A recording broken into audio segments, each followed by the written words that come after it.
And welcome back to the Hot Lap, where we are talking McLaren, we are talking Toyota, we're talking put them together, possibly. Yes, the rumour mill continues. So, this is from planetf1.com and autosport.com. So, with McLaren, as we know, they're expanding their horizons with closer Toyota. And they have been close to Toyota. If you remember their wind tunnel, we had a story a while back that they've pretty much finished finishing their wind tunnel up in Cologne. They were using Toyota's wind tunnel to essentially design their car. That kind of relationship has slowly fizzled out and finished because McLaren have their new super duper wind tunnel in Woking. But rather than distancing their relationship, McLaren and Toyota are to begin exchanging performance ideas. And this, understandably, has fueled rumours that Toyota could be eyeing up fresh Formula One involvement. Now, when you look at McLaren, I mean, we've got Mercedes, they are using Mercedes engines. Before that, it was Renault. Before that, it was Honda. And before that, it was Mercedes again. And they were a Mercedes works team. They don't have a works team at the moment. And as we know, Alfa Romeo are getting Audi at some point. We know Aston Martin are going to be getting Honda. I always think that's really strange. Aston Martin, Honda Racing. But there we go. And Red Bull at some point in 2025, 2026, they're getting their Ford engine. And then we've got obviously Ferrari. And the customer teams being Williams and Hastill as well. And kind of McLaren are a customer team. And what's weird is they've been one of the biggest teams that have been a customer team since Honda, essentially, they decided to leave Honda.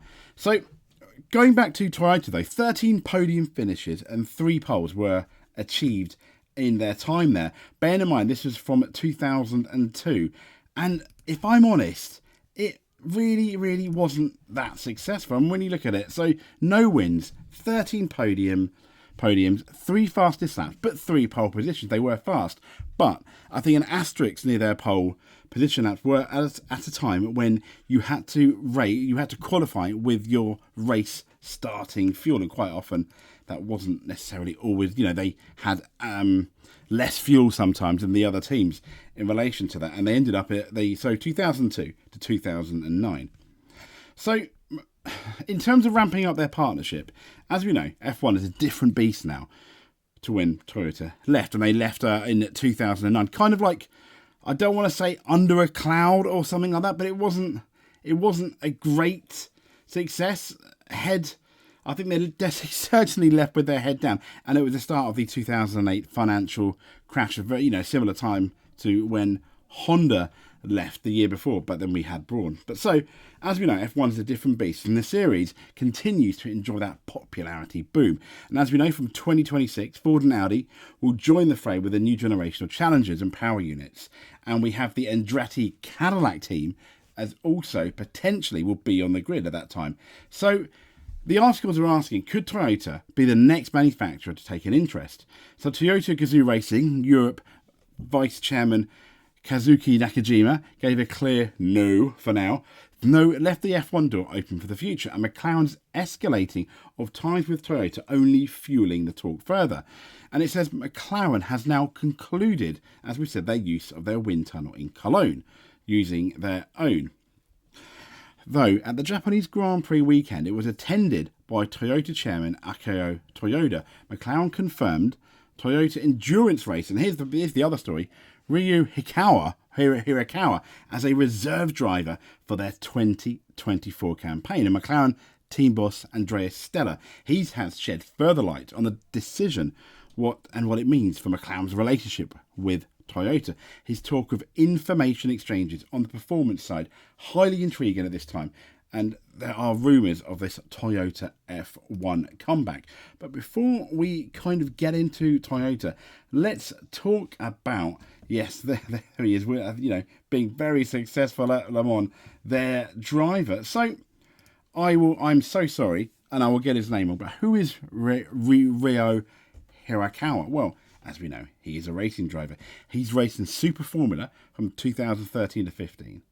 And he's raced in Super GT from 2014 to 2016 and 2017 to 2019 for in the Toyota team. more recently, from 2022 to present, he has been driving the Toyota GR10 Hybrid in the 2022 FIA Endurance Championship, and he replaced Kazuki Nakajima, who took on a managerial role at Toyota Racing after retiring. So in his debut for the factory hypercar team, he scored his first career podium at the 1,000 miles of Sebring. The number 8 Toyota of him, Buemi and Hartley won the pole for the 24 Hours of Le Mans and would go on to win the race. And this is the first, and that's the first time he's challenging for the overall victory. He became only the 6th Japanese driver to win a leg of the Triple Crown of Motorsport, succeeding fellow, quite an esteemed people such as Kamui Kobayashi and Nakajima and Takuma Sato. Now, after finishing second at Monza and winning the 6 Hours of Fuji, finishing second again in Bahrain, Hirakawa won the Hypercar World Endurance Drivers' Championship, and he succeeded Nakajima, Kobayashi and Toshihiro, I'm going to get that name wrong, I'm so sorry. As the fourth, though, he's the 4th Japanese driver to win the FIA World Championship of Motorsport, and Hirakawa will return, as we know, to obviously partner Hartley, returned in 2023. So he's not done too bad. He's also been in Super Formula. It's a bit mean, maybe, saying he's no Kamui Kobayashi to Takuma Sato. I think a lot of F1 people, when obviously McLaren first signed him, would have been like, oh my gosh, who is this guy? But there you go, there's a slight introduction to him. And in a way, it's a bit strange, him signing with McLaren when there's potentially other drivers there for 2024. So, I mean, yes, his date of birth was the 7th of March, 1994. So he's only 29 years old. But still, I mean, he's had 61 starts, 4 wins, 4 poles, 5 faster lap and second in 2020. And his debut, that's his Super Formula career, debuting in 2013. So he's not done too bad there, which are obviously, Super Formula are essentially not quite as fast as Formula 1. I think they're a bit faster than the F2 cars they have, but not too bad there. And as we know, McLaren did sign him, and they've got this long-standing relationship. So obviously there's going to be question marks as to whether they're going to be together. Obviously Toyota's boss is going to say no initially, because they're not, they're going to almost deny it until there's some kind of like official press conference. I don't think it's going to be anytime soon. And part of me still kind of thinks that we are going still to have McLaren and Mercedes at the beginning of the new era. But, and I've always wondered this, I don't know what you guys think.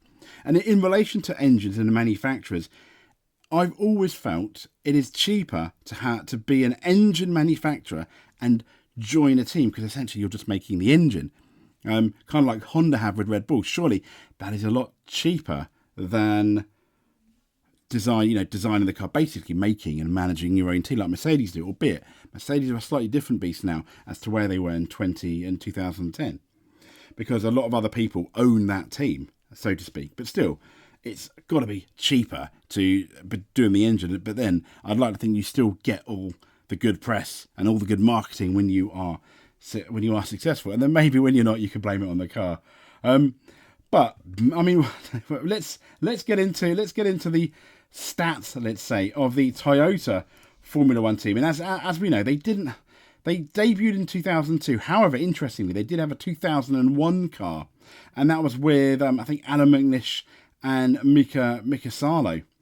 And they were basically essentially testing, but their first year was with the TF102 for 2002, and that was with the McNish and Salo driving. It was kind of like an average season.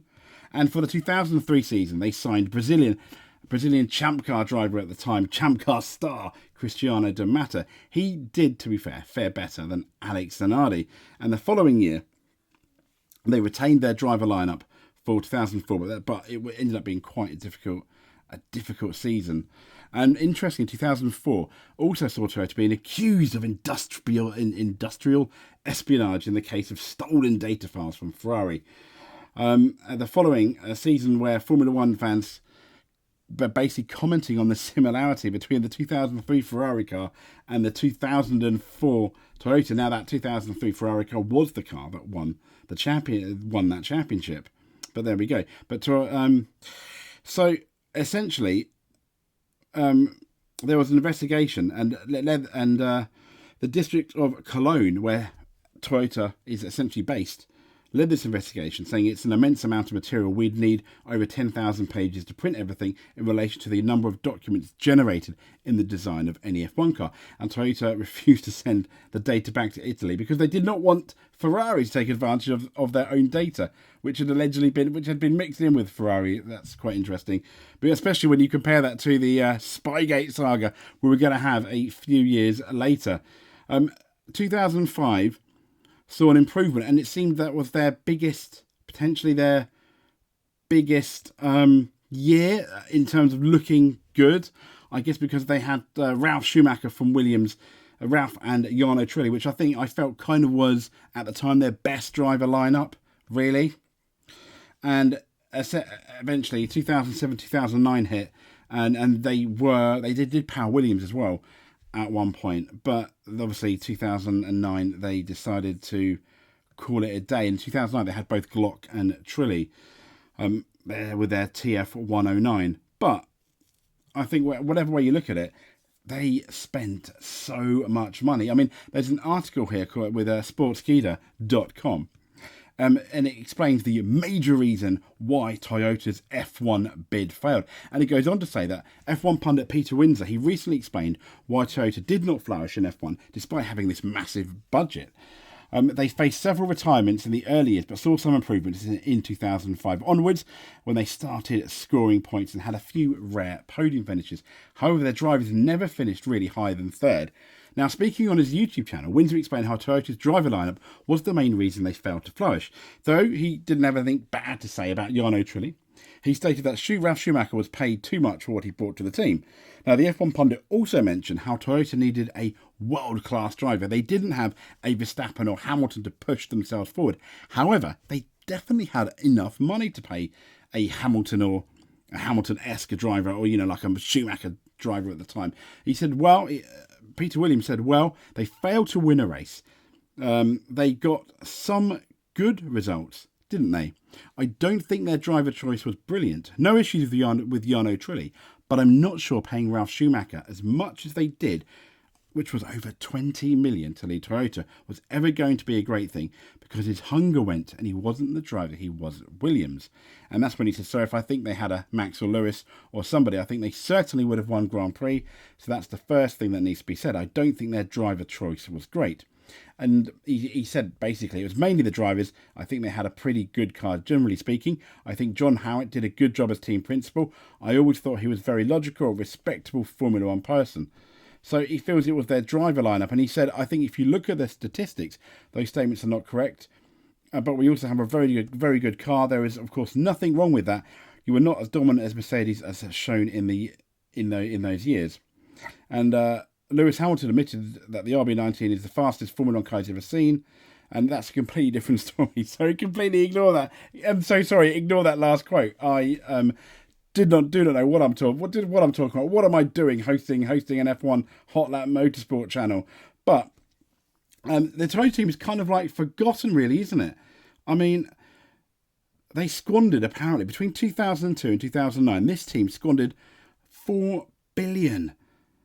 And at some point, they hired Mike Gascoigne, who designed the 1999 Jordan. That could have brought Frentzen to the Drivers' World Championship, and and Jordan was really, really respectable then as well. But let's get back to McLaren forging closer ties with, obviously, with Toyota. Do we think McLaren? I mean, that'd be brilliant, isn't it? That would be absolutely fantastic. I mean, that's the announcement. That's the announcement there at the Japanese Grand Prix. Really, really obvious. And Rerio has very close ties with Toyota. So you start to think, could it be possible? McLaren do need a works engine. Toyota are one of the biggest car companies in the world. McLaren, Toyota. I mean, it would stick it to the old McLaren Honda, wouldn't it? It'd be really interesting. I mean, what do you guys think? Could we possibly have McLaren, Toyota in the years to come? Anyway, this has been the Hot Lap. We'll speak to you soon. Thank you very much. If you've made it to the end, let me know. Big ups. See you next time.